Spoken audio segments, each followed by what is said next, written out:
You want to use the adrenaline, right? In these big games and big spots like that, you want to use it. And sometimes that can kind of spin you out a little bit, even if you feel like you're embracing it. So, to be honest with you, man, this sounds very odd. I've never felt that calm. Barnes has the best view of the baseball and what it's doing out of my hand of anyone on the field. And him and Will, I'm going to trust what they see and what they want to do more than my guess. You know what I mean? So, I liked where we were at.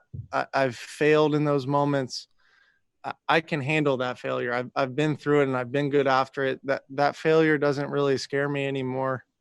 Obviously you don't want to fail, but there's a different feeling when you're not scared of that failure, I think. Justin, just how much have you enjoyed seeing Kenley bounce back these last two games? Obviously, if we want to get to where we want to be at and holding that trophy at the end of the year, we're going to need him. He's going to be a big part of it. So just two huge outings, not only for us, but for him personally. And you can just see the confidence he has on the mound, attacking guys. And, that's the Kenley Jansen and all of us in there we know and love.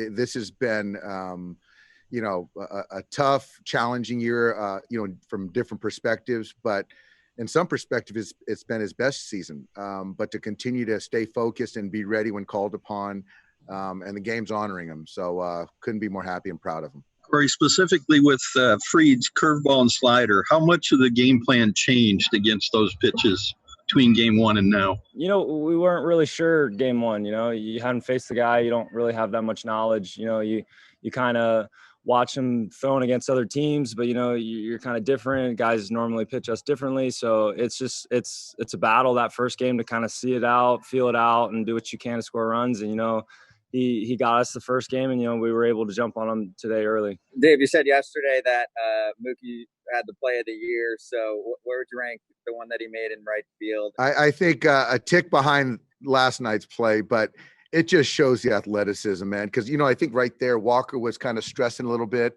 And so to make that play, to get out of it, you got Darno, who saw him really well today behind. So to get out of that one, was huge. But he's just, man, he just impacts the game in so many different ways. How interested are you going to be in watching that other Game 7?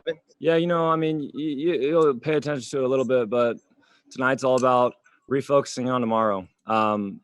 Which team wins tonight for the other side doesn't matter if you don't win. So we got to focus on our stuff, and we got to come tomorrow and be ready to play a baseball game. Yeah, Doc, they say Game 7 is the greatest two words in sports. Is that the way it feels right now? It does.